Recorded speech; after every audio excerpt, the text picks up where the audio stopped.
கானா வினோத் அந்த பாக்ஸை எடுக்க மாட்டான். இது கண்டிப்பா ட்விஸ்ட்.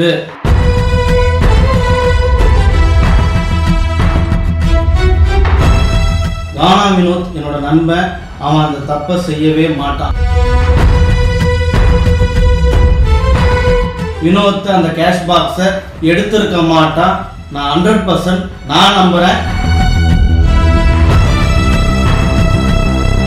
கானா வினோத் என்னோட நண்பன், அவன் அந்த தப்பை செய்யவே மாட்டான். நான் இப்பவும் சொல்றேன். வினோத்தோட ஃபேஸ் ரியாக்ஷன் நான் பார்த்துருக்கேன், எனக்கு தெரியும். நான் அவ்வளோ சொல்லியிருக்கேன், அவன் 100% எடுக்க மாட்டான். மக்களே, இன்னைக்கு நீங்க போடுற ஓட்டு, நீங்க போடுற வீடியோஸ் இது பயங்கர ட்ரெண்ட் ஆகும். அது மட்டும்தான், வேற எதுவும் இல்லை. வினோத் அந்த கேஷ் பாக்ஸை எடுத்திருக்க மாட்டான். நான் 100% நான் நம்புறேன், நீங்களும் நம்பணும். அவ்வளோதான். கானா வினோத் அந்த பாக்ஸை எடுக்க மாட்டான். இது கண்டிப்பா ட்விஸ்ட்.